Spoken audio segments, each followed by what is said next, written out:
এখন মা বলবেন রেগে, বলবো আমি আলছি মেয়ে, ঘুমিয়ে তুমি থাকো, হয়নি সকাল তাই বলে কি সকাল হবে না গো।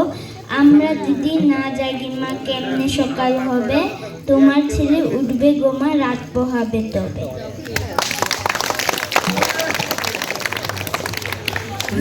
রোজের প্রেজেন্টেশন এতটাই ভালো হয়েছে, সবাই মিলে হাততালি দিয়েছিল। এটা ছিল সেদিনের স্টার সানডের দিন, যেদিন সে অনেক আনন্দে নেচেছিল আর কবিতাও বলেছিল। তো তা হাততালি পাওয়ার কার না ইচ্ছে করে, আমারও তো অনেক ইচ্ছে করছিল, কিন্তু আমরাও নেচেছিলাম, কিছু তো পেয়েছিলাম, সেটা বলবো ভিডিওর শেষে। রোজ বলে মামা আমার এখনও নাচতে ইচ্ছে করছে, কত লোক হাততালি দিয়েছে আর সবার সামনে এত মজা করে আমি নেচেছি, আমার খুব ভালো লেগেছে। আর আমারও তো ভালো লেগেছে, আমারও তো খুব মন ভরে খুব দেখেছি। কেননা আমার মেয়ে বলে কথা, সবার সামনে এত সুন্দর করে নাচ দিয়েছে, তাও সে একটা উৎসবের দিন। প্রোগ্রামের সব অংশটুকু তো আর ভিডিও করা হয়নি, যেটুকু পছন্দ সেটুকু ভিডিও করেছি, আর বাকিটুকু আস্তে আস্তে আমি আপলোড দিতে থাকবো বন্ধুদের সামনে। রোজ কি একটা বড় মিস করে ফেললো, কারণ সকাল সকাল ঘুম থেকে উঠে স্কুলে গিয়ে দেখে স্কুলের সব বান্ধবীরা এত প্র্যাকটিস করার পরও ওই টাইম মতো পৌঁছাতে পারেনি। অনেক আগে টিচার সহ অন্য স্কুলে কম্পিটিশনের জন্য সবাই চলে তো বলে মামা আমি এত বড় মিস করে ফেললাম, কালকে আগে আগে স্কুলে যাব আর সবার সামনে গিয়ে আমি বসে থাকবো। আজকে যে এত বড় মিস হয়ে যাবে আমি ভাবতেই পারিনি, আমি কল্পনাও করিনি, কারণ আমি বিকেলবেলা এতটা প্র্যাকটিস করেছিলাম, আমি মনে করেছিলাম আমি সবার সামনে খেলতে পারো। আগামীকাল কিন্তু তুমি তাড়াতাড়ি রান্না করে রেখো, কিন্তু আমাকে দেরি করাও না, দেরি করলেই তো আমি আজকের মতো আবার ফেল করবো, বুঝলে মা? আমি বললাম ঠিক আছে কোনো সমস্যা নেই, তোমার জন্য তো পরিশ্রম করব, তোমার জন্যই তো রেডি করব, আমি কোনো দিকে খেয়াল রাখবো, সেটা তো তুমি ভালো করেই জানো। এই আবদার আমাকে তো পূরণ করতে হবে, সেই জন্য ভাবলাম আজকে রাতে আমি অর্ধেকটা কাজ এমনি এমনি রেডি করে রেখে দিব, যাতে করে আর লেট না হয় আর কাজেও কোনো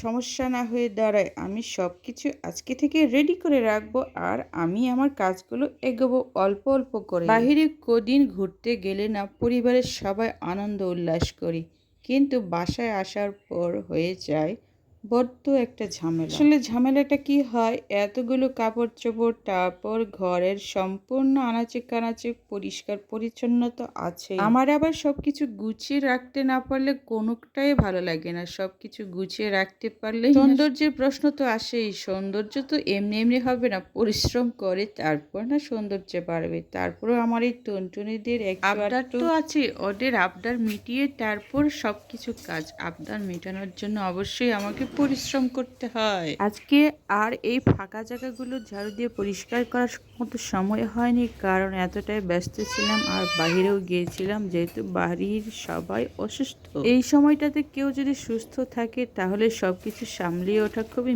মুশকিল। আমার জন্য তো মুশকিলই, কারণ আমার ছোট বেবি আছে, বেবিটাকে আগে দেখাশোনা করতে হয়। নিচে পড়ে থাকা এই সমস্ত লম্বা দড়িগুলো অবশ্যই কাজে লাগে, এইগুলো কাজে লাগে বিশেষ করে হচ্ছে কাপড় শুকানোর কাজে। রোদ্রে যখন কাপড় শুকাইতে দিতে হয় তখন এটা দড়ি হিসেবে ব্যবহার করা যায়। তাই আমি কি করলাম, এটা ওপরে যত্ন সহকারে রেখে দিলাম, পরবর্তীতে আমি আমার প্রয়োজন মতো কাজে ব্যবহার করতে পারবো। আর এগুলো পাখা আবার লাগানো যাবে, খুলে রেখে দিয়েছিলাম। বাচ্চারা আমার সুযোগ বুঝে খুব খেলাধুলা, ওদেরকে কিছু বললাম না, কারণ এটা আমি আবার যত্ন করে রেখে দিব আর নতুন করে আবার সাজিয়ে গুছিয়ে নিব। দূর জার্নি করে আসার পর এখন অনেকটাই সুস্থ, আর সুযোগ পেলে এগুলো শুরু করে দিচ্ছে। আমাকে বলছে মামা তুমি একটু দেখো তো সব কিছু ঠিক আছে কিনা, আমি পারছি। আসলে এগুলো খুব সুন্দর, আর ড্রেস আপ করলে আরো সুন্দর হয়। তুমি অনেক সুন্দর করে নাচো মা, তোমার নাচটা অনেক আরো ভালো করার জন্য অবশ্যই ভালো প্র্যাকটিসের প্রয়োজন আছে, ভালো প্র্যাকটিস করলে ভালো পারফরমেন্স হবে। আমি এটাই ওকে বোঝাতে চাইলাম, ভালো রেজাল্টের জন্য অবশ্যই ভালো প্র্যাকটিস এবং ভালো পরিশ্রম প্রয়োজন, এটাই সবকিছু ভালো হবে। এটা শোনার পর কেমন জানি আনন্দে লাফালাফি করছিল। আচ্ছা যাই হোক, ছোট বাচ্চা বলে কথা, এরা তো এমন করবে, এটাই স্বাভাবিক।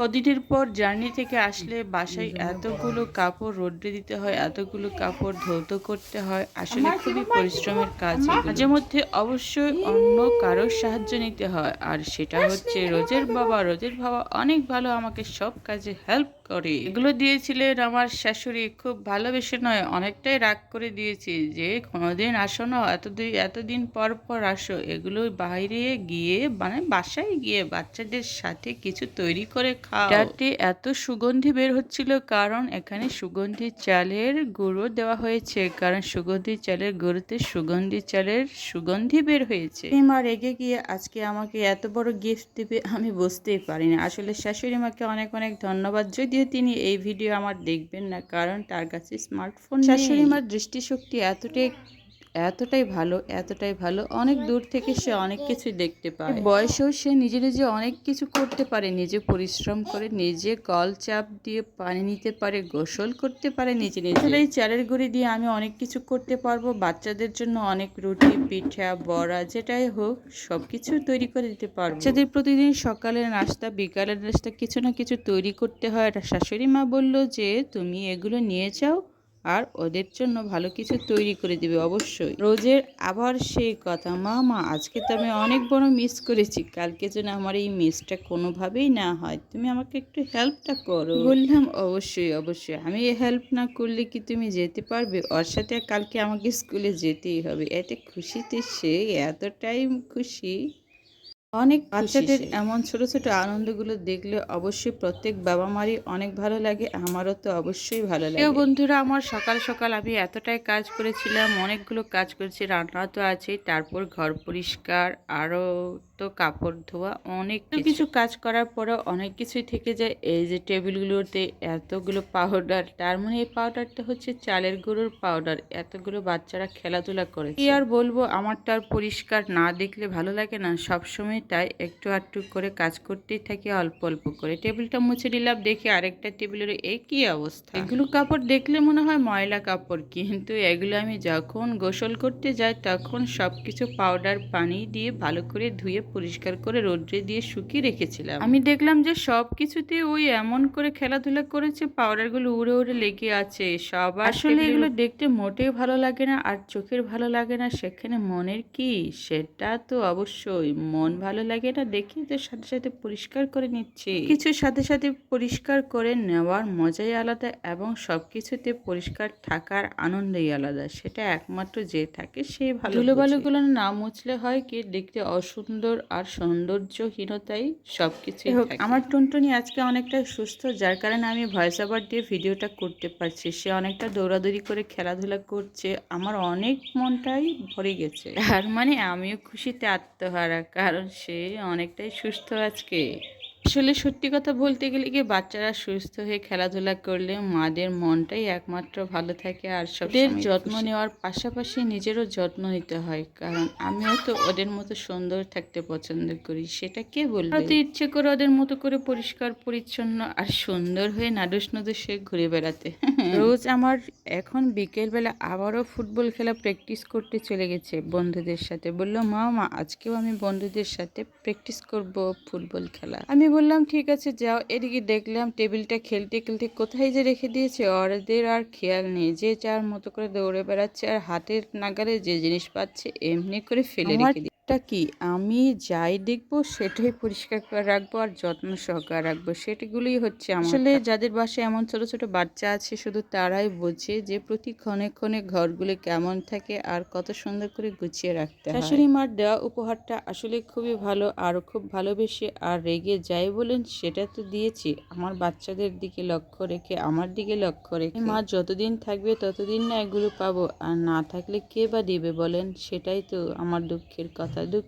কেউ শুনবে কি? কেউ শুনবে না। কারো দুঃখ কারোর সাথে শেয়ার করার মতো মানুষই থাকে না, একমাত্র আমি মনে করি সোশ্যাল মিডিয়ার মাধ্যমগুলো থাকে। এইগুলো গুঁড়া দিয়ে আজকে তৈরি করেছিলাম অনেকগুলো পিঠে, মাংস দিয়ে খেয়েছি আর কিছুটা বাকি রেখেছি। এই বাকিটা যেগুলোর মধ্যে বেশিরভাগটাই আমি খেয়ে ফেলেছিলাম, কারণ আমার খুব খেতে ইচ্ছে করছিল, অনেকদিন আগে খেয়েছিলাম। শাশুড়ি মার দেওয়া বদৌলতে আজকেও কিছুটা খেয়েছি আর খুবই ভালো লেগেছে, আর আরও অনেকটা করে যাতে বেশি দিন করে বাঁচে। আর আমি মাঝে মধ্যে এগুলো পেয়ে সকাল সকাল যেগুলো রান্না করেছিলাম সেগুলো তো আমি দিচ্ছি, আর এটা হচ্ছে করলা ভাজি আর মাছ টুকরো ভাজা ছিল। এটা ছিল দুপুরের দিকে রান্নার। আরও কিছু তো আছে, সেটা হচ্ছে হচ্ছে আমার খুবই পছন্দের, এগুলো হচ্ছে আমার প্রিয় বাচ্চাদের জন্য রান্না করেছিলাম, সেটা হচ্ছে ডাল। আজকের ডাল রান্নাটা এতটাই মজার ছিল যে বাচ্চারা খুব খেয়েছে, আমি তো অল্পটুকু খেয়েছি। আমার শুধু এখন অল্প অল্প করে পানীয় হিসেবে খেতে খুবই ভালো লাগে। যাই হোক, ভালো লাগা জিনিসটা সবসময় যত্ন সহকারে রাখতে হয়। এই যে বাঁশের ঢাকনাটা, সেটাও আমার খুব পছন্দের, এটাও আমি খুব যত্ন করে রেখেছি অনেক বছর ধরে।